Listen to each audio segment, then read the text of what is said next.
నమస్తే, welcome to hit TV. నేను మీ మాధురి. ఈరోజు మనతో పాటు ఉన్నారు ప్యానెల్‌లో కృష్ణకుమారి గారు, అలాగే బాల గారు. నమస్తే అమ్మా. నమస్తే. నమస్తే అండి. కృష్ణకుమారి గారు, బెట్టింగ్ యాప్స్ గురించి మనం ఈ మధ్య కాలంలో సజ్జనార్ పిలుపునిచ్చిన తర్వాత చాలామంది ఒక 25 మంది మీద ఎఫ్ఐఆర్‌లు ఫైల్ అయ్యాయి ఇప్పటివరకు. ఇంకా దీంట్లోని బడా బడా వాళ్ళ మీద ఇంకా కేసులు ఫైల్ అయ్యే ఛాన్సెస్ ఉన్నాయని కూడా చెప్తున్నారు. దాదాపు 25 మంది ఇన్‌ఫ్లుయెన్సర్స్ కానీ, యాక్టర్స్ కానీ, మిడ్ రేంజ్ యాంకర్స్ వీళ్ళంతా కూడాను. ఇలా ఎందుకు ప్రలోభ పడుతున్నారు? వాళ్ళకి సంపాదించింది సరిపోదంటారా? లేకపోతే ఇదొక పాపులారిటీ తీసుకొస్తదని వాళ్ళు భ్రమలో పడుతున్నారంటారా? ముందు డబ్బులు హ్మ్. ప్లస్ పాపులారిటీ హ్మ్. రెండూటికి పనికొస్తది. ఎవరికి? పెద్ద యాక్టర్లకి. హ్మ్. ఈ హ్మ్. చిన్న వాళ్ళకంటారా, అది ఒక రకంగా లగ్జరీగా బతకటానికి డబ్బులు కావాలి కాబట్టి, హ్మ్. వాళ్ళకున్న సోషల్ మీడియా అకౌంట్‌లో వాళ్ళకున్న ఫాలోవర్స్‌ని బట్టి, వాళ్ళకున్న సబ్స్క్రైబర్స్‌ని బట్టి వాళ్ళు మ మా రేంజ్ ఇది అని చెప్పి వాళ్ళతోటి నెగోషియేట్ చేసుకుంటారు. హ్మ్. చేసుకొని ఆ డబ్బులు దేనికి అంటే ఆహ్, సింపుల్‌గా ఇప్పుడు డబ్బు ఎవరికి చేదు? హ్మ్. అందుకని వాళ్ళు పబ్లిసిటీ ఇవ్వటానికి సిద్ధపడ్డారు. 200 లాభం అనుకున్నారు. హ్మ్. చేశారు. హ్మ్. కాకపోతే చేసే ముందు ఎవ్వరికైనా సరే ఒక పని చేసే ముందు డూస్ ఆర్ డూ నాట్స్ అని ఉంటాయి. హ్మ్. మనం జస్ట్ ఒక ఎగ్జామ్ రాసేటప్పుడే మనకి ఏం చెయ్యొచ్చు, ఏం చేయకూడదు అని ఉంటది. హ్మ్. మనం ఎగ్జామ్ పాస్ అవ్వాలనుకుంటే ఫాలో అవుతాం. హ్మ్. ఏం ప మ మనం ఎలాగో పాస్ గాము. డూస్ ఏంటి, డోనాట్స్ ఏంటి, ఏదో ఇంట్లో వాళ్ళు చెప్పారు కాబట్టి వచ్చారు, ఎళ్ళాము, రాసాము, ఆ వచ్చాము. డూస్ ఆర్ డు నాట్స్ చేయటంలోనే ఇప్పుడు 25 మంది పోలీస్ స్టేషన్ గడప ఎక్కాల్సొస్తోంది. ఎక్కాల్సొస్తుంది. అందుకని పాపం వాళ్ళకి తెలీదు. ఎఫ్ఐఆర్ అంటే తెలీదు. అయ్యో పాపం! హ్మ్. వాళ్ళకసలు వాళ్ళ జ్ఞానశూన్యులు. అసలు ఈ దేశంలో చట్టాలు ఉన్నా గానీ, చట్టాలు ఎంతమందికి తెలుసు? అసలు చట్టాలకి అవగాహన కల్పించాల్సింది గవర్నమెంట్ గదా! గవర్నమెంటు అవగాహన కలిగించినప్పుడు అడ్వర్టైజ్‌మెంట్ ఇచ్చిన వాళ్ళతో తప్పేంటి అని వాదించే ప్రముఖులు గూడా ఉన్నారు ఇవాళ మన చుట్టూ. హ్మ్. హ్మ్. కానీ చట్టం అంటూ చేసిన తర్వాత హ్మ్. అవేర్‌నెస్ ఉన్నా, లేకపోయినా హ్మ్. మనకి ఒక కామన్ సెన్స్ ఉంటది ప్రతి మనిషికి. హ్మ్. ఆ కామన్ సెన్స్ ప్రకారం మనకి చట్టం లా అంటే నథింగ్ బట్ కామన్ సెన్స్ అండి. హ్మ్. హ్మ్. కామన్ సెన్స్ నుంచే లా ఎవాల్వ్ అయింది. అవును. అయితే దానికేంటంటే సెక్షన్స్ ఇవన్నీ గూడా వచ్చినాయి. అందుకని మాకు తెలీదు, అయ్యో పాపం అంటే కుదరదు. ఇగ్నోరెన్స్ ఆఫ్ లా సార్ చెప్తారు అది బాగా. హ్మ్. అయితే ఇప్పుడు నేను ఈ పని చేస్తున్నా. సరే చట్టాన్ని కాసేపు పక్కన పెడదాం. హ్మ్. నేను ఈ పని చేస్తున్నా. ఈ పని చేస్తున్నందుకు నాకు ఈ డబ్బులొస్తున్నాయి. హ్మ్. నాకు ఈ డబ్బులు ఇస్తున్నారు అంటే అక్కడ ఎన్ని డబ్బులు తయారవుతున్నాయి? హ్మ్. అక్కడ ప్రింటింగ్ మెషిన్ ఉందా? ఒక ఇండస్ట్రీ ఉందా? లేదు ఒక పొలం ఎలా ఉందా? ఇస్తున్నారు అనే అది దానిపైన అవగాహన ఉండాలంటారు. అక్కడ ఒక పొలం ఉంది. హ్మ్. పొలం పండిస్తున్నారు. పొలం పండించి ఆ పొలంలో వచ్చే ఆదాయాన్ని వీళ్ళకిస్తున్నారు. అంటే ఒక నమ్మిన అర్థం ఉంది. హ్మ్. హ్మ్. దిస్ ఈస్ ద అవును. Common sense. ఏం జరుగుతుందో మీకు తెలీదు. ఆడెవడో మీకు తెలీదు. ఎవ్ ఏమీ తెలియని దాని గురించి మీరు చెప్పి, ఏమీ తెలియని వాళ్ళకి మీరు అంటగడుతున్నారు. వాళ్ళు దీనిలోకొచ్చేలాగా మీరు చేస్తున్నారు. వచ్చినందుకు గాను మీరు డబ్బులు తీసుకుంటున్నారు, పర్సెంటేజ్‌లు తీసుకుంటున్నారు. హ్మ్. కొంచెమన్నా కామన్ సెన్స్ పని చేయాలి గదా! 'అతడు' సినిమాలో ఒక డైలాగ్ ఉంటది. ఏంటి మరీ ఇంత అనుకోలేదు. ఈ ఇంత పచ్చి కూనీకోరు మన ఇంట్లో మనతో పాటు ఇన్ని రోజుల నుంచి ఉన్నాడు అనుకోలేదు అనంటే ఆయన అంటాడు, మాట్లాడే హక్కు లేదు మనకి. ఇంత చిన్న పిల్లోడు రూ. 10,00,000 చెక్ ఇచ్చాడన్న రోజున అడిగుంటే నేనిప్పుడు అడగటానికి ఉండేది. హ్మ్. ఆ రోజు అడగలేదు గదా నేను. అవును. ఇంత చిన్న పిల్లోడు ఏం చేసి 10,00,000 సంపాదించాడు అని అడిగానా? హ్మ్. అడగలేదు గదా! అట్లాగే ఇది గూడా అంతే. హ్మ్. ఏంటి? ఏం చేస్తే నాకిన్ని డబ్బులిస్తున్నారు? ప్రతి ఒక్కళ్ళకి ఎండార్స్‌మెంట్స్ చేసే వాళ్ళందరికీ తెలుసు. వాళ్ళకొచ్చే లాభాల్లో నుంచి కనీసం 30% ఇస్తారు అని తెలుసు. 30% మనకిస్తున్నారు అంటే అక్కడ 70% ఎలా వస్తున్నాయి ఆ డబ్బులు? ఓకే. తిప్పి తిప్పి ఆళ్ళిచ్చిన డబ్బుల్ని ఆళ్ళకిచ్చుకుంటూ, ఇంకొకళ్ళిచ్చిన డబ్బుల్ని ఇంకొకళ్ళకిచ్చుకుంటూ డబ్బులు పంచిపెడుతున్నారా వాళ్ళు నిజంగా? హ్మ్. ఏం జరుగుతుందిక్కడ? అనేది ఒక్క వీళ్ళకి నిమిషం. అర్థం కాదండి. ఒక్క నిమిషం బాలాగారు. యాహ్! ఇక్కడ 25 మంది మీద ఇప్పుడు ఈ గేమింగ్ యాక్ట్ కింద కేసులు పెట్టడం జరిగింది. అసలు ఫస్ట్ ఆఫ్ ఆల్ ఆ గేమింగ్ యాక్ట్ ఏం చెప్తోంది? ఫస్ట్ మీకు దీనికంటే ముందు మేడం ఒక మాట చెప్పారు, ignorance of law no excuse అనేది. వెన్ అనేది క్వశ్చన్ వస్తుంది అక్కడ. యా. ఎందుకు అంటున్నాను ఈ విషయం అంటే, ఎగ్జంప్షన్స్ దానికి కూడా ఉన్నాయి. ఓకే. 4 E's అనేది ఉంటాయి, అంటే ప్రజలందరూ తెలుసుకోవాల్సిన విషయం అది. ఇప్పుడు మేడం అన్నారు చూసారా, కామన్ సెన్స్ నుంచే లా అనేది పుట్టింది, నిజం అది అబ్సల్యూట్గా. అంటే common general sense of life నుంచే ఒక కోడెడ్ సిస్టమ్ అనేది మనం డిజైన్ చేసి తెచ్చుకున్నాం. మనం ఇప్పుడు ఏమనుకుంటున్నామంటే, ఇప్పుడు ప్రజెంట్ ఎరాలో కాన్స్టిట్యూషన్, లేకపోతే ఐపీసీ, లేకపోతే సిఆర్పిసి, లేకపోతే ఇండియన్ ఎవిడెన్స్ యాక్ట్, ఇవి ఇప్పుడున్న చట్టాలు అని అనుకుంటున్నాం. చాలా మంది తెలుసుకోవాల్సిన విషయాలు ఉంటాయి. చట్టాలు ఈ రోజు లేవు, అవును, ఎప్పటి నుంచో దేవతల కాలం నుంచి కూడా ఉన్నాయి. అంటే ఇప్పుడు మనం చెప్పుకుంటాం చూసారా, ఏవైతే ఇప్పుడు మనం ప్రామాణికంగా తీసుకొని గ్రంథాలని భావిస్తున్నామో, ఇట్స్ నాట్ ఎ గ్రంథాలు, చట్టాలు. బైబిల్ కావచ్చు, ఖురాన్ కావచ్చు, భగవద్గీత కావచ్చు, మనుశాస్త్రం కావచ్చు, ఇంకోటి వాట్ ఎవర్, ఇవన్నీ కూడా ఏంటి, లాస్ ఆ టైంలో చట్టాలు అవి. చాలా మంది తెలియక ఏం చేస్తున్నారంటే, ఇప్పుడు దాన్ని బేస్ చేసుకొని కూడా ఇష్యూస్ క్రియేట్ చేస్తున్నారు. దాన్ని ఫాలో అవ్వలేదు, అరే బాస్ అది ఆ టైంలో లా, అవి ఆ టైంలో చట్టం, అది ఈ టైంలో కాదు. ఇది అర్థం చేసుకోకుండా కూడా మన రిలీజియస్ వార్స్ అనేది జరుగుతున్నాయి. ఇప్పుడు ఆ చట్టాల నుంచే చాలా వరకు పాయింట్స్ తీసుకొని మన చట్టాలు పొందుపరచడం కూడా జరిగింది. నేను అక్కడికి వస్తున్నాను మీకు. అప్పుడున్న సమాజము, ఇప్పుడున్న సమాజము, అప్పుడు మానవ సమాజమే, ఇప్పుడు మానవ సమాజమే. కాకపోతే అప్పుడున్న మానవ సమాజానికి తగ్గట్టుగా ఉన్న చట్టాలు అవి, ఇప్పుడున్న మానవ సమాజానికి ప్రకృతికి ఉన్న తగ్గట్టుగా ఇప్పుడున్న చట్టాలు ఇవి. అయితే దీంట్లో కొన్ని ప్రిన్సిపల్స్ ఏంటి, ఏదైనా న్యాచురల్ సిస్టమ్ ఎప్పుడు ఉంటుంది, ఆ న్యాచురల్ సిస్టమ్ ఎప్పుడు ఉంటుంది కాబట్టి అందులో ఉన్న చట్టాలలో కొన్ని న్యాచురల్ ప్రిన్సిపల్స్ ని క్యారీ ఫార్వర్డ్ ఇప్పుడు కూడా అవుతున్నాయి. మన చట్టాలలో కూడా ఉన్నాయి అవి. ఇప్పుడు మీరు అన్నట్టు వాటిని మనం ఫాలో అవుతున్నాం అంటే రీజన్ ఏంటంటే, న్యాచురల్ సైన్స్లో అవి ఎప్పుడు అలానే ఉంటాయి కాబట్టి దాన్ని మనం క్యారీ చేసుకుంటూ పోతున్నాం. ఈ రోజున్న సిస్టంలో కూడా, చట్టాలలో కూడా మనకేంటి, చట్టం ఎవరికి తెలియదు అనడానికి లేదు. అయితే చట్టం తెలియపరిచే బాధ్యత ఎవరి మీద ఉంది, ప్రభుత్వం మీద ఉంది. లిటరసీ పెంచాల్సిన బాధ్యత ఎవరిది, ప్రభుత్వం మీద ఉంది. నేను ఎగ్జంప్షన్స్ అని ఎందుకన్నానంటే, ఇప్పుడు ఒక గేమింగ్ యాక్ట్ అనేది ఒకటి తయారు చేశారు 1974లో. సపోజ్ 1974లో ఒక గేమింగ్ యాక్ట్ని తయారు చేసిన తర్వాత, ఈ గేమింగ్ యాక్ట్ ఎందుకు వచ్చింది అని దాని బ్యాక్గ్రౌండ్ స్టోరీకి వెళ్ళినప్పుడు సమ్ ఏదో జరిగి ఉంటుంది అక్కడ. సొసైటీలో ఏదో డబ్బులు పోగొట్టుకొని ఇట్లా బెట్టింగ్స్ అయ్యి రకరకాలుగా జరిగినప్పుడు గవర్నమెంట్ అనేది ఏం చేస్తుందంటే, ఆ టైంలో ఒక చట్టాన్ని తయారు చేస్తుంది అనమాట.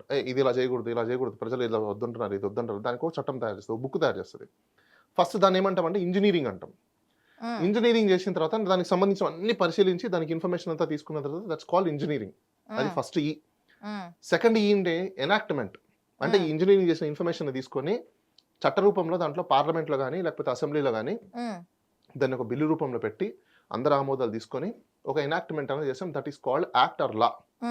దాని తర్వాత ఇంకొక ఈ ఉంది, థర్డ్ ఈ ఏంటి, ఎడ్యుకేషన్ చేయాలి, ఎడ్యుకేట్ చేయాలి, publicity.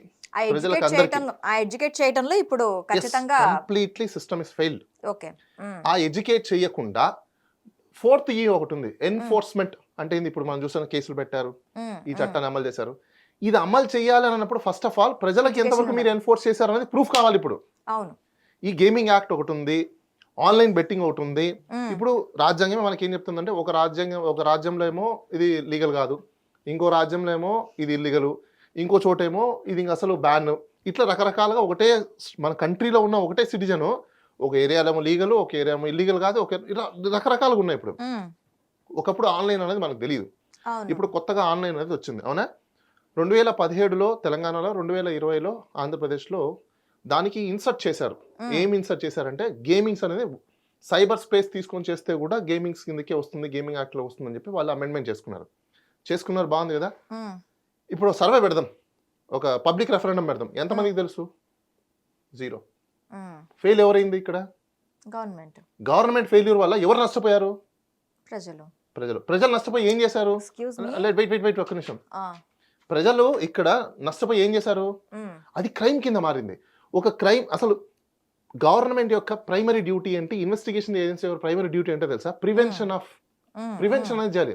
Prevention better than cure. మీరు 2020 అని చెప్పారు కదా, అక్టోబర్ 28, 2020 అప్పుడే జగన్మోహన్ రెడ్డి ఈ గేమింగ్స్ అనేవి 132 గ్యాంబ్లింగ్ సైట్స్ ని ఏపీలో కంప్లీట్ గా బ్యాన్ చేస్తున్నాము అని చెప్పి చేసిన ఇది.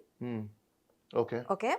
అండ్ ఇప్పుడు వచ్చిన తెలుగుదేశం ప్రభుత్వం ఏం చేసింది అంటే ఉమ్, ఆ గేమ్ ఇప్పుడు 131 crores considering levy addition at taxes cases to mobilize 131 crores. దీన్ని బట్టి మీరు ఏమర్థం చేసుకోవాలి మనము? లాట్ అంటే ఏంటి ఇందులో ఏముంటుందంటే um, to augment tax revenue Augmenting tax, permit lotteries Hmm. Online gaming కి ఇప్పుడు తెర లేపింది.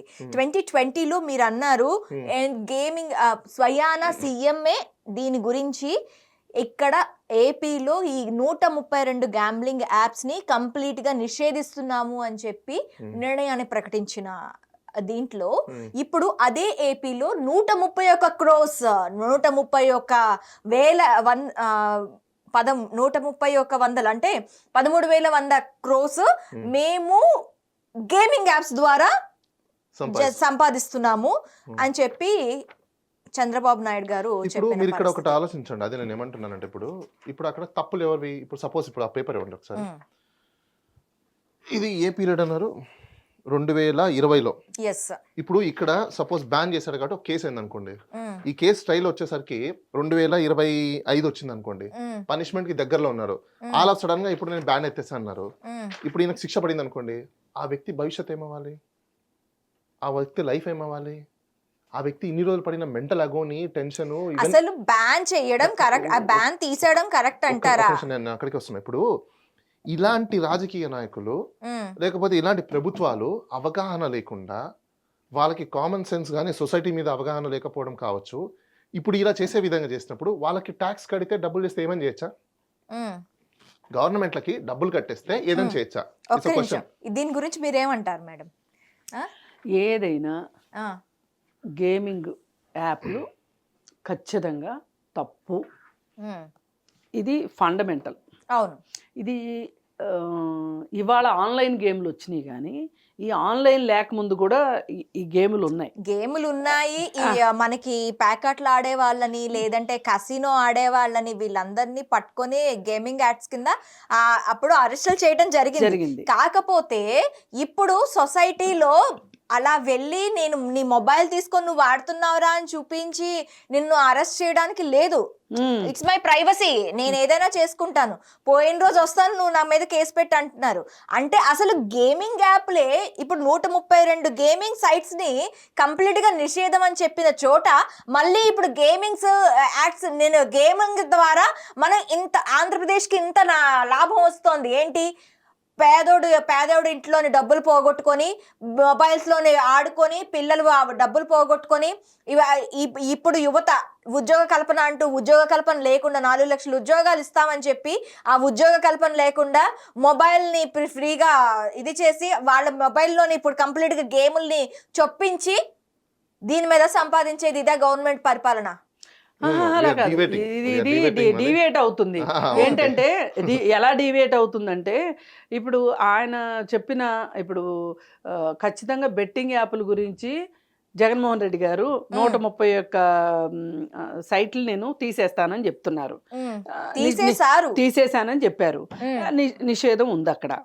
అయితే ఇప్పుడు ఈయన ఇప్పుడు వచ్చిన ముఖ్యమంత్రి చంద్రబాబు నాయుడు గారు ఏ యాప్ల్ని అంటే ఇలాగే బెట్టింగ్ యాప్లు అవి ఆన్లైన్ గేమ్సా? ఆన్లైన్ గేమ్స్ అంటే స్కూల్ పిల్లల దగ్గర నుంచి పెద్దవాళ్ళ దగ్గర నుంచి అందరూ ఆడతారు. ఇప్పుడు మనకి హైదరాబాద్లో సాఫ్ట్వేర్ కంపెనీల్లో ఆన్లైన్ గేమ్స్ తయారు చేసే కంపెనీలు కూడా ఉన్నాయి.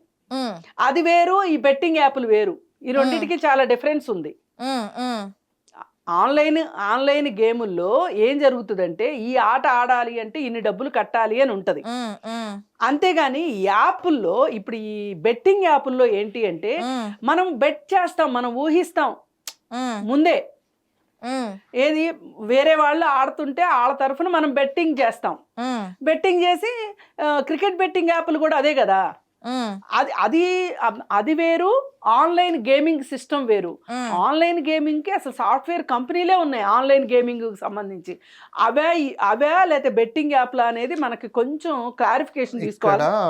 ఒకటి ఏమంటున్నారంటే argument tax revenue AP may permit lotteries online gamings considering a levy of additional taxes cess mobilized of 13,000 crores.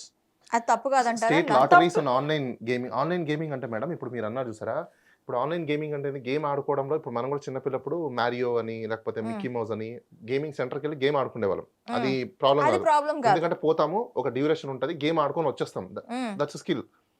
ఇక్కడ గేమింగ్ ద్వారా అయిన ట్యాక్స్ ఎలా కలెక్ట్ చేయడం, ఇప్పుడు గేమ్ ఉంది, ఈ గేమ్ అక్కడ గేమ్ బెట్ కోసం ఆడుతున్నారు. ఇప్పుడు మీరు అన్నట్టు గేమ్ ఆడతాడు, అది విన్ అయితే డబ్బులు వస్తాయి అన్నాడు అనుకోండి, అది మరి అది బెట్టింగ్.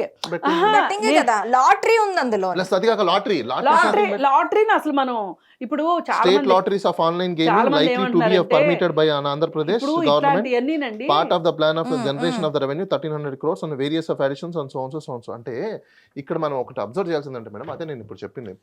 ఇప్పుడు ఇక్కడ కేసులు పెట్టారు, నేనేమంటున్నా, ఆల్ ఆఫ్ సడన్ ఈ రోజుకి ఈ రోజు రాష్ట్ర ప్రభుత్వం తెలంగాణలో మేము బెట్టింగ్ అలౌ చేస్తున్నాం అనింది అనుకోండి, దెన్ ఇవన్నీ జరిగినవన్నీ 4 రోజులు ఏమైపోవాలి? అప్పుడు పాయింట్ అర్థమైందా మీదే? ఇప్పుడు ఇప్పుడు ఈ బాధితులు ఇప్పుడు ఎవరైతే ప్రమోషన్ చేశారో వీళ్ళందరూ కూడా గవర్నమెంట్ మీద కూడా ఒక కేసు వేయాలి. ఏమనంటే, బాబు ఒక లా చేసావు, ఎక్స్క్యూజ్ నేను కాదు ఒప్పుకుంటున్నా, నువ్వు ఎడ్యుకేషన్ ఎక్కడ చేసావు? ఎడ్యుకేషన్ చేయకుండా నాకు ఎన్ఫోర్స్మెంట్ ఈరోజు చేయడం మరి ఎంతవరకు కరెక్ట్? ఈరోజు నా జీవితం నీ వల్ల పోతుంది కదా, మరి ఎవరు తీసుకురావాలి? అసలు చాలా మందికి రాజ్యాంగం చదవాలి. We the people of India resolve this constitution దేనికోసము? ఈక్వాలిటీ గురించి. ఎక్కడ ఉందండి ఈక్వాలిటీ? నాకు అర్థం కాల. అలా కాదండి. ఓకే, ఇంకొకటి మేడం, ఇంకొక చూడండి, క్యాసినో అంట గోవాకి వెళ్ళి అన్స్టాపుల్ షో మేడం, అన్స్టాపుల్ షోలో బాలకృష్ణ యాంకర్ గా ఉండే షోలో ఈ ఫండబుల్ అనే యాప్ లో స్పాన్సర్షిప్ ఇచ్చారు మేడం. ఆ స్పాన్సర్షిప్ అది చూసి దాంట్లో ఫండబుల్ యాప్ ని ఏంటి అనేది డౌన్లోడ్ చేసుకున్నాం మేడం. లేదమ్మా, ఎవ్వరు అడ్వర్టైజ్మెంట్ చేసినా తప్పే. నేను ఇక్కడ బాలాగారితో ఒక విషయంలో నేను డిసగ్రీ అవుతున్నాను. ఏంటి అంటే, ఇప్పుడు వీళ్ళు ఎందుకు పనిషబుల్, ఎవరు ఈ అడ్వర్టైజ్మెంట్ ఇచ్చిన వాళ్ళు ఎందుకు పనిషబుల్ అంటే, మీరు ఒక ఎండార్స్మెంట్ చేయడానికి వచ్చారు, మీ దగ్గరకు ఒక కాంట్రాక్ట్ వచ్చింది, ఈ కాంట్రాక్ట్ అసలు నేను చెయ్యొచ్చా చెయ్యకూడదా, చేస్తే నాకేం ఇబ్బంది అవుతుంది, నాకు డబ్బులు వస్తాయి చేస్తే, కానీ ఇబ్బందులు కూడా ఏమైనా వస్తాయా అని చూసుకోవాల్సింది ఎవరు? ఇప్పుడు ఎండోర్స్మెంట్ చేసే ముందు ఇప్పుడు ఒక చాలా యాడ్స్ ఉన్నాయి మేడం. ఇప్పుడు ఒక చీరని మనం ప్రమోట్ చేస్తాం, ఒక చీరని ప్రమోట్ చేసి ఆ చీర క్వాలిటీలెస్ చీర అని అనేటప్పుడు నువ్వు దానికి తగ్గట్టే ప్రమోట్ చేయాలి కదా. ఈ చీర 20 ఏళ్ళు మన్నుతుంది అంటే, సో ఇక్కడ ఏమవుతుందంటే, మీకు ఇప్పుడు మీరు చెప్పిన ఎగ్జాంపుల్ బాగానే ఉంది, కానీ ఇక్కడ మనం అర్థం చేసుకోవాల్సిన విషయం ఏంటంటే, వీళ్ళు ఇది క్రైమా లేకపోతే అఫెన్సా ఏంటనేది మనం చూసుకోవాలి. అంటే ఇప్పుడు ఇది అఫెన్స్ అనుకోండి, సపోజ్ మిస్టేక్ అనుకుందాం, దానికి ఇవి మిస్టేక్స్ కింద కన్సిడర్ చేయాలి. ఎందుకంటే దీనికి కొన్ని చట్టాలు సపరేట్గా ఉన్నాయి, క్రైమ్ కాదు ఇది. ఫస్ట్ వాళ్ళు చేస్తున్నది ఏంటి, అడ్వర్టైజ్మెంట్లో ఈ అడ్వర్టైజ్మెంట్ బయటికి వచ్చి ప్రమోట్ అయితేనే ఇది మనకు జరుగుతుంది. వాళ్ళు షూట్ చేసుకున్నంత మాత్రాన ఇట్ ఇస్, ఇప్పుడు వాళ్ళు షూట్ చేసుకున్నారండి, వీడియో మీ దగ్గర పెట్టుకున్నారు, బయటికి రాలేదు, అది క్రైమ్ అవుతుందా? కాదు కదా. ఇప్పుడు నేను అక్కడికి వస్తున్నా, ఇది బయట పబ్లిసిటీ అయింది అనుకోండి. పబ్లిసిటీ ఎక్కడెక్కడ చేస్తారు? పేపర్లో, print media, right, electronical media అంటే టీవీ ఛానల్స్, లేకపోతే ఇంకోటి వెబ్సైట్స్, లేదంటే యూట్యూబ్ ఛానల్స్, ఇంకా అదర్ మాధ్యమాలు, ఎస్ఎంఎస్లు, ఇంకోటి అవునా? దీనికి కొన్ని గైడ్ లైన్స్ ఉన్నాయి, రైట్. దీనికి ఆ గైడ్ లైన్స్ ప్రకారమే మీరు యాడ్లు వేయాలి. ఇది ఒక యాడ్, ఇప్పుడు అది ప్రమోషనే, కానీ దాని సెన్స్ ఏంటి, యాడ్.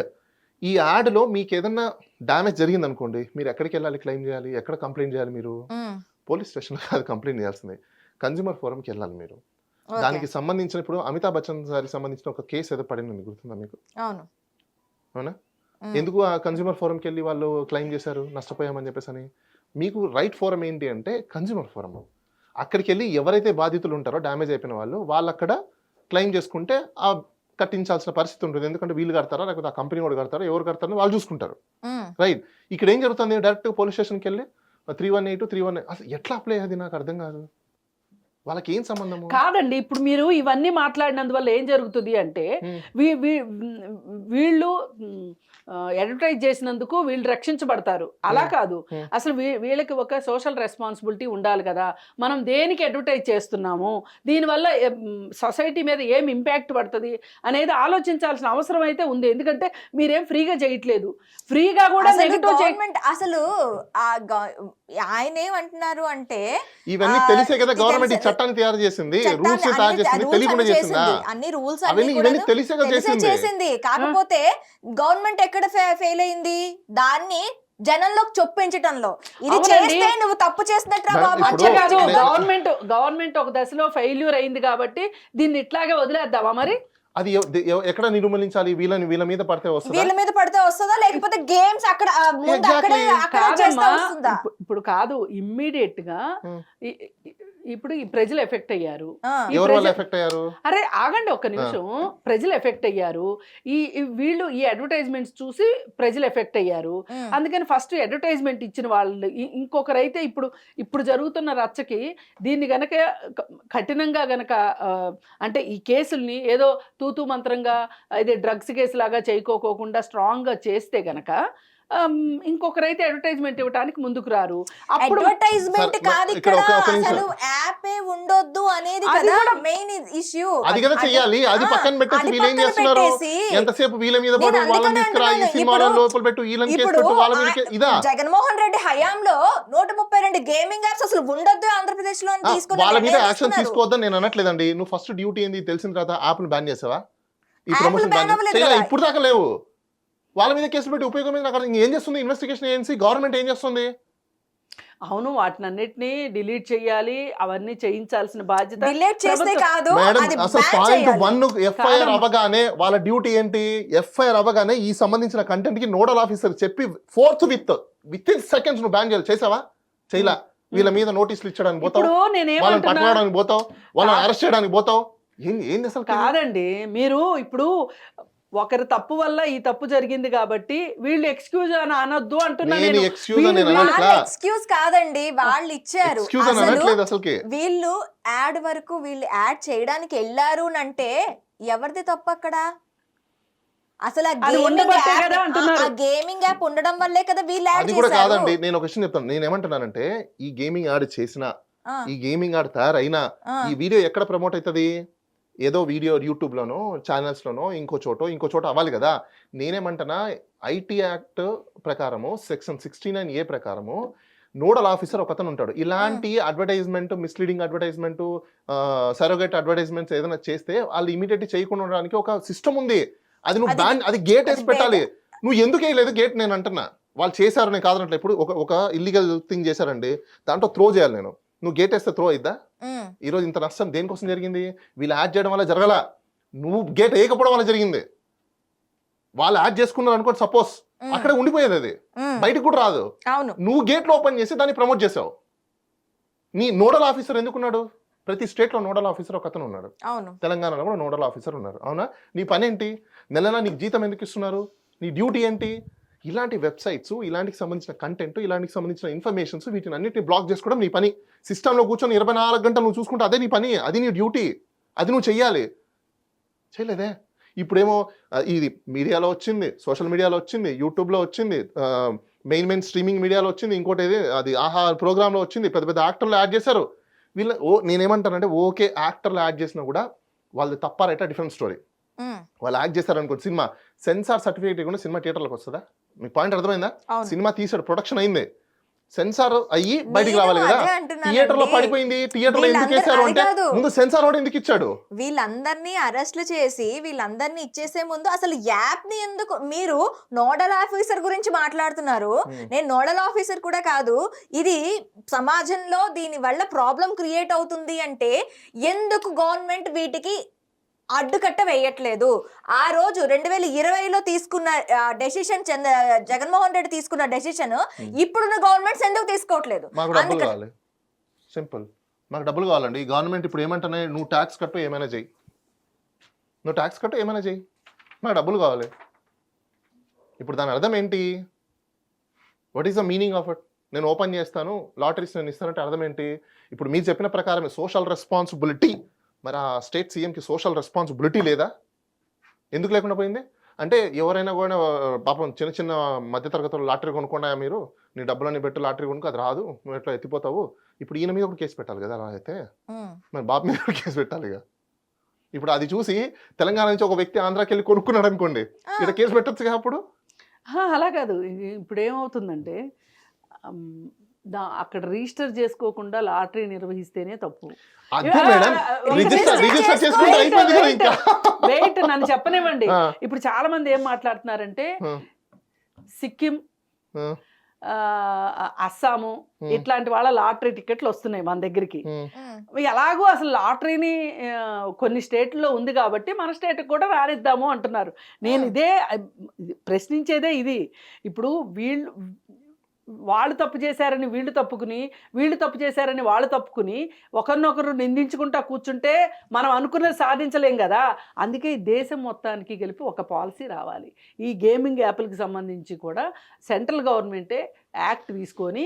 మేడం ఇది రాదు మేడం, ఎందుకంటే నేను రీజన్ చెప్తాను చూడండి. ఇప్పుడు ఆర్టికల్ 19 అది ఒకటి ఉంది, ఫ్రీడమ్ అండ్ ఎక్స్ప్రెషన్స్ ఎలా ఉంటుందో అలానే ఆర్టికల్ 21 ఒకటి ఉంది. లైఫ్లో లివింగ్ స్టైల్ కూడా ఎవరికి నచ్చినట్టు వాళ్ళకి ఉంటుంది. ఇప్పుడు ఇదంతా లగ్జరీ. ఈ గేమ్స్, బెట్టింగ్స్ ఇవన్నీ ఏంటంటే ఒక పురాణ కాలంలో కూడా ఉన్నాయి. ఇప్పుడు అప్పుడేమో కింద కూర్చొని మనం పాచికలు ఏవో వేసుకొని చేసేవాళ్ళం, దట్స్ ఆ టైంలో గేమ్స్ అవి. ఇది లగ్జరీ. ఎవరి కోసం లగ్జరీ? ఎవరైతే సఫిషియెంట్గా ఉంటాడో, ఎవరికైతే టైం పాస్ చేసేవాడు ఉంటాడో వాడు చేసుకోవడానికి ఒక క్రియేట్ చేసుకునే ఒక గేమో, బెట్టింగో, సంథింగ్ ఎల్స్. ప్రతోడి కోసం కాదు కదా. నీ డ్యూటీ ఏంటి? డొమెస్టిక్ లైఫ్ ఏంటి? కామన్ మ్యాన్ ఏం చేయాలి? ముందు నువ్వు సంపాదించుకోవాలి, నువ్వు ఎదగాలి, నీ లైఫ్ అది కదా నువ్వు చేయాలి. నువ్వు అది చేయకుండా ఎవడో ఎల్లయ్య పుల్లయ్య ఆడ కూర్చొని చెట్టు కింద కూర్చొని ఏదో చేస్తున్నాడు అంటే నువ్వు కూడా ఎవడు బొమ్మన్నాడు నిన్ను? ఎవడు బొమ్మన్నాడు నేను? ఫస్ట్ ఇది కదా నేర్పించాలి మన సొసైటీలో. ఇప్పుడు వాడి లైఫ్ స్టైల్ వాడిది. ఇప్పుడు ఒకతను గేదెలు కాస్తారండి, ఒకతను బర్రెలు కాస్తాడు, ఒకతను మేకలు కాస్తాడు. ఎవరి డ్యూటీ వాళ్ళు చేస్తున్నారు. ఎందుకు? అది వాళ్ళ జీవనోపాధి కదా. అది పక్కన పెట్టేసి గేదెల్ని బేగల్ని పక్కన పెట్టేసి అడవిలో పుల్లు వచ్చి తినేసి వెళ్ళిపోతాయి. ఎవరు నష్టపోయేది? ఓకే బాలగారు, కంక్లూజన్కి వచ్చేద్దాము. అసలు ఈ గేమింగ్ యాప్స్ మీరేం చెప్తారమ్మా కంక్లూజన్గా దీనికి? ఈ గేమింగ్ యాప్స్ ఇంకా దీని మీద కేసులు పెడుతున్నారన్నది కాదు, వీళ్ళు కేసులు పెట్టడం, ఇది వాళ్ళు కేసుల్లో ఇచ్చేయడం ఇదేం పెద్ద కేసు కాదు. జస్ట్ వెళ్ళి వాళ్ళకి ఒక వాన్ లాంటిది ఇస్తున్నారు, పంపించేస్తున్నారు. నెక్స్ట్ ఏమైనా ఉంటే వాళ్ళకి ఫామ్ 40 ఇస్తున్నారా, 41A ఇస్తున్నారు, పంపించేస్తున్నారు. అంతకన్నా దీని గురించి ఏమీ నెక్స్ట్ వాళ్ళు చేయకుండా ఉంటే దాని గురించి ఏం పెద్ద ప్రాబ్లం కూడా లేదు దీంట్లోని. వీళ్ళేం నష్టపోయేది లేదు, జస్ట్ పోలీస్ స్టేషన్కి వెళ్ళారు అన్న ఒక వార్త, హైప్ క్రియేషన్, ఇంకొంచెం పాపులారిటీ తప్ప ఇంకా వాళ్ళకి ఏం వచ్చేది లేదు. సో నేనేమంటున్నానంటే ఈ గేమింగ్ యాప్స్ ఒకసారి డౌన్లోడ్ చేసుకోవడానికి కానీ అందులో డబ్బులు ఇన్వెస్ట్ చేయడానికి కానీ సాధారణమైన ప్రజలు ఎలా ఆలోచించాలి? అసలు ఇది ఎంతవరకు అవసరం అంటారు మనకి? ఇప్పుడు నేను ఇంకొంచెం ముందుకెళ్ళి ఈ గేమ్లు, ఆన్లైన్ గేమ్లు, బెట్టింగ్ యాప్లు ఈ కంటే ఇంకొంచెం బిఫోర్కి వెళ్ళి అసలు మనకి ఈ దేశంలో వాళ్ళు చేసే పనులను బట్టి ఎంతమందికి స్మార్ట్ ఫోన్లు అవసరము అనేది ఆలోచిస్తే ఈ సమస్యకు పరిష్కారం దొరుకుతుంది. 55 లక్షలు అనుకుంటాను. 55 లక్షల మంది, 55 లక్షల మంది స్మార్ట్ ఫోన్ యూజ్ చేస్తున్నారు. స్మార్ట్ ఫోను 1 కోటి మంది యూజ్ చేస్తున్నారండి. అందులో 50 లక్షల మంది ప్లే స్టోర్ ద్వారా ఈ గేమింగ్ యాప్స్ డౌన్లోడ్ చేసుకొని ఉన్నారు. కరోనా టైంలో ఇంకొంచెం ఎక్కువ ఉంది, ఇప్పుడు తగ్గింది. అందుకని అసలు ఈ స్మార్ట్ ఫోను, ప్లే స్టోర్ ఉన్న ఫోన్లు, ఈ ఫోన్లు ఉండటం ఎంతవరకు అవసరం అనేది ఆలోచించుకోవాలి. ఇప్పుడు అందరికీ ఐఫోన్లు కొనుక్కోమంటున్నారు. కాదండి, ఒక నిమిషం. ఇప్పుడు అసలు పబ్లిక్, ఇప్పుడు నేను ఒక కొత్త టెక్నాలజీని తీసుకొచ్చాను సొసైటీలోకి, అది ఇంబైబ్ చేస్తున్నాను. ఈ చేసిన దానివల్ల అసలు సొసైటీ మీద ఇంపాక్ట్ ఎలా ఉంటుంది అనేది ఆలోచించుకోవాలి. ఈ ప్రభుత్వాలు చేస్తుంది ఏంటంటే, ఈ ప్రభుత్వం కాదు, ఆ ప్రభుత్వం కాదు, అసలు పార్టీలతో సంబంధం లేకుండా ఈ ప్రభుత్వాలు చేస్తుంది ఏంటి అంటే, మనకి ట్యాక్స్లు వస్తున్నాయా, మనకి ఇంపోర్ట్ ట్యాక్స్ వస్తుందా, లేకపోతే ఏ ట్యాక్స్ అంటే ఆ ట్యాక్స్ మనకు వస్తుందా. ఇప్పుడు కొత్తగా జిఎస్టీ అనేది ఒకటి వచ్చింది. జిఎస్టీ వస్తుంది కదా, జిఎస్టీ వస్తుంది అనే ఒక పేరులో నువ్వు ఏమైనా చేసుకో అనే ఒక ధోరణి. మాకు కావాల్సింది గవర్నమెంట్కి డబ్బులు, మీరు ఏమైపోయినా పర్వాలేదు, మీకు ఒంటి మీద చొక్కా ఉన్నంత వరకు మీరు దిలాసాగా ఉండండి, పర్వాలేదు, ఆ తర్వాత మేము వచ్చి అవసరమైతే చొక్కా కూడా తీసుకుంటాము, నువ్వు చెడ్డీ మీద కూర్చున్నా మాకు సంబంధం లేదు, కానీ మాకు కావాల్సింది ఏంటి, నువ్వు చేసిన దానికి ట్యాక్స్ కట్టు అనే పరిస్థితిలో ఉన్నారు తప్పితే నా దేశ ప్రజలు బాగుండాలి, ఆర్థికంగా బాగుండాలి, ఆరోగ్యంగా బాగుండాలి, విద్యపరంగా బాగుండాలి అనే ఒక ఉద్దేశంలో ఈ దేశంలో ఏ రాజకీయ పార్టీకి లేదు. అది ఉంటే గనక అసలు ఈ గేమింగ్ యాప్లు, ఇప్పుడు గేమింగ్ యాప్లకి బెట్టింగ్ యాప్లకి చాలా డిఫరెన్స్ ఉంది. మీరు అది ఈ రెండింటిని డిఫరెన్షియేట్ చేస్తేనే అవుతుంది. ఎందుకంటే ఇక్కడ ఆయన ఇచ్చింది లేదండి, మీరు ఆయన ఏమి ఇచ్చారనేది కాదు, ఆన్లైన్ గేమింగ్ కి ఇచ్చారు, పర్మిట్ లాటరీస్ కి ఇచ్చారు, లాటరీస్ అండ్ ఆన్లైన్ గేమింగ్. అదేనమ్మా, లేదు ఆన్లైన్ గేములు వేరు, బెట్టింగ్ యాప్లు వేరు. ఆన్లైన్ గేమ్స్ ఏంటి అంటే మీరు ఆడుకోవచ్చు, నేను ఆడుకోవచ్చు. మనము ఈ గేమ్ డౌన్లోడ్ చేసుకోవాలంటే ఆయన పర్మిషన్ ఇచ్చేది ఏంటి, ఆయన అవ్వాల్సిన అవసరం లేదు, అది ఇవ్వాల్సిన అవసరం లేదు. కాదండి, అలా కాదు నేను చెప్పేది. ఆయన ఏంటంటే ఈ బిజినెస్ వల్ల ఇంత ట్యాక్స్లు మేము టార్గెట్ పెట్టుకున్నామని చెప్పుంటాడు నాకున్న అవగాహన ప్రకారం. సరే, ఇఫ్ ఐ ఆమ్ రాంగ్, నేను చెప్పదలుచుకుంది ఒకటేనండి. ఇప్పుడు ఆన్లైన్ గేము డౌన్లోడ్ చేసుకుంటానికి 199 రూపాయలు 190 రూపాయలు ఏదో ఉందండి. అది కట్టేసేసి మనం డౌన్లోడ్ చేసుకున్న తర్వాత లక్షలు పోగొట్టుకున్న గవర్నమెంట్ కి సంబంధం లేదు. ఆన్లైన్ లో డబ్బులు పోవండి, మీకు ఆన్లైన్ గేముల్లో డబ్బులు పోవు. మీరు ఇంట్లో వాళ్ళని పీడించైనా సరే తల్లిదండ్రుల్ని ఆ 200 రూపాయలు పే చేసి డౌన్లోడ్ చేసుకుంటారు. దాని టైం ఉంటుంది, డ్యూరేషన్ లోపు నువ్వు ఆడుకుంటావు, నీకు డబ్బులు పోవు దాంట్లో.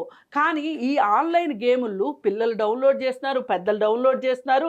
దీనివల్ల పోయేది ఏంటంటే, మనం ఇప్పుడు ఆహా ప్లాట్ఫామ్ ఉంది, లేకపోతే ఓటీటీ ప్లాట్ఫామ్లో మనం డబ్బులు కడతామా, దానికోసం మంత్లీ రెంట్ అని కడతామా, అట్లాగే ఈ ఆన్లైన్ గేమ్స్ కూడా మనం డబ్బులు పే చేస్తాము.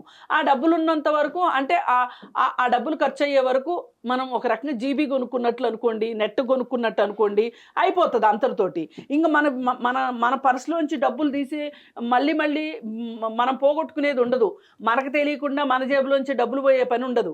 కానీ ఈ బెట్టింగ్ యాప్స్లో జరిగేది ఏంటి అంటే, బెట్టింగ్ యాప్స్ వల్ల నువ్వు 1000 రూపాయలు పెడితే నీకు 3000 డబ్బులు వస్తాయి అని చెప్తారు. ఆన్లైన్ గేముల్లో ఏంటి, నువ్వు ఫన్ కోసం ఆడుకుంటావు అంటారు. అది నాట్ ఓన్లీ ఆన్లైన్ అండి, ఇక్కడ లాటరీస్ కూడా ఉన్నాయి కదా. నేను అదే అంటున్నా, లాటరీ అసలు లాటరీల వల్ల జీవితాలు నాశనం అవుతాయి అని చెప్పి లాటరీలు వద్దు అనుకున్నాం. కానీ వేరే రాష్ట్రాల వాళ్ళు లాటరీలు పెడుతున్నారు కాబట్టి, ఇంకా ఎలాగో మన వాళ్ళు డబ్బులు పోగొట్టుకుంటున్నారు కాబట్టి ఆ డబ్బులు ఏదో మన ఖాతాలోనే పడాలి అని ఒక అద్భుతమైన ఆలోచన వచ్చి ఉండొచ్చు వాళ్ళకి. నేనేమి వాళ్ళు చేసింది కరెక్ట్ అని నేను అనట్లేదు, నేనేమి అద్భుతమైన ఆలోచన, నేనేమి టీడీపీ అధికార ప్రతినిధిని కూడా కాదు, పైగా నేనేమి ఆ పార్టీ సింపథైజర్ కూడా కాదు. మీ kind information, I'm against Jagan, అంతవరకే నేను చెప్తాను మీకు. ఎందుకంటే ఆ రాష్ట్రంలో ఆయన చేసిన దుర్మార్గానికి యాంటీ జగన్ తప్పితే ఫర్ చంద్రబాబు నాయుడు కాదు. చంద్రబాబు నాయుడు కాదంటారు? కాదు, ఎట్టి పరిస్థితిలో కాదు. ఆయన బీజేపీ తోటి జత కట్టిన తర్వాత ఆయన మాకెట్లా ఫ్రెండ్ అవుతాడండి? మేం జత కట్టక ముందు ఫ్రెండా? ఎస్, లెఫ్ట్ భావజాలాలు ఉన్న వ్యక్తులు కాబట్టి నేను లెఫ్ట్ భావజాలు ఉన్నది కాబట్టి నాకు ఆ ఫ్రీడమ్ ఉంటుంది. కానీ ఆయన వెళ్ళి బీజేపీ తోటి జత కట్టాడు, ఇంకా మాకు ఆయన శత్రువే ఖచ్చితంగా. అయితే ఇక్కడ పాయింట్ చెప్పదలుచుకుంది ఏంటంటే, ఈ బెట్టింగ్ యాప్స్ వేరు, ఆన్లైన్ గేములు వేరు. అది మనకి ఈ బెట్టింగ్ యాప్స్ వల్లనే ఎక్కువ నష్టం జరుగుతుంది. నువ్వు 3000 పెట్టు 10,000 వస్తాయి, 10,000 పెట్టు 50,000 వస్తాయి. ఈ ప్రలోభానికి, ఒక మానసిక పరమైన ఒక వ్యసనానికి వాళ్ళు బానిసలైపోయి డబ్బులు పెట్టారు. ఇప్పుడు ఇది ఇలాగే ఉంటుంది అని తెలిసి వీళ్ళు అడ్వర్టైజ్మెంట్ ఇచ్చారు, అందుకు వీళ్ళు పనిషబుల్, అంతకంటే వేరే ఏమీ కాదు. ఇప్పుడు ఆ 25 మంది మనకేమీ శత్రువులు కాదు, అలా అని మన చుట్టాలు కూడా కాదు.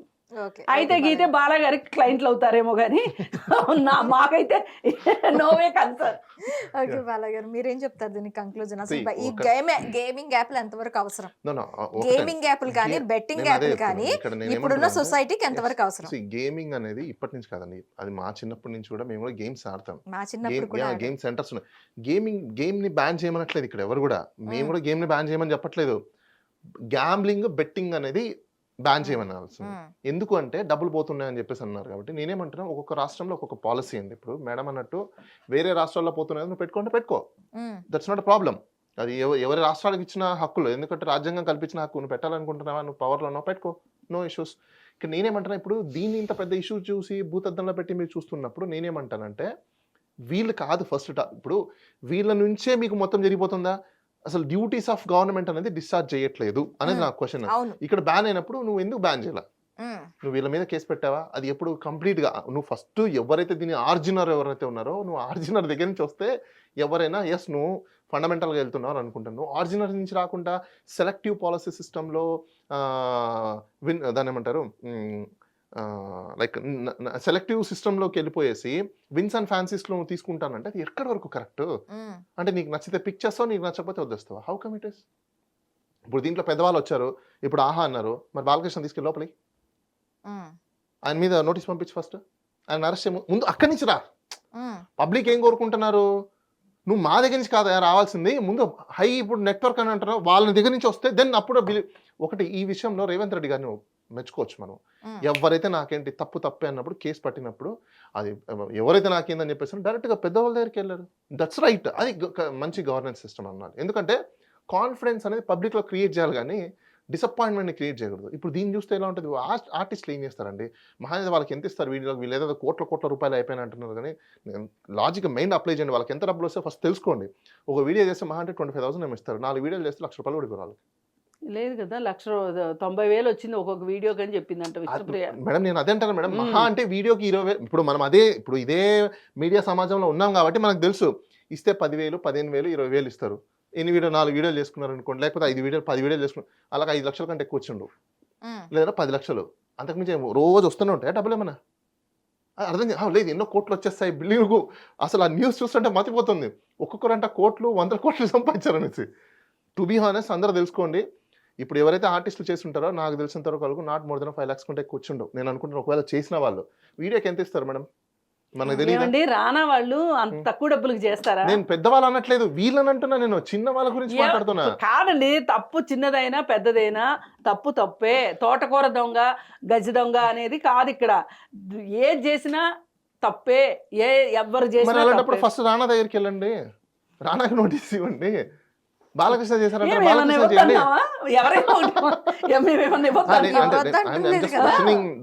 ఏజెన్సీస్ అంతే.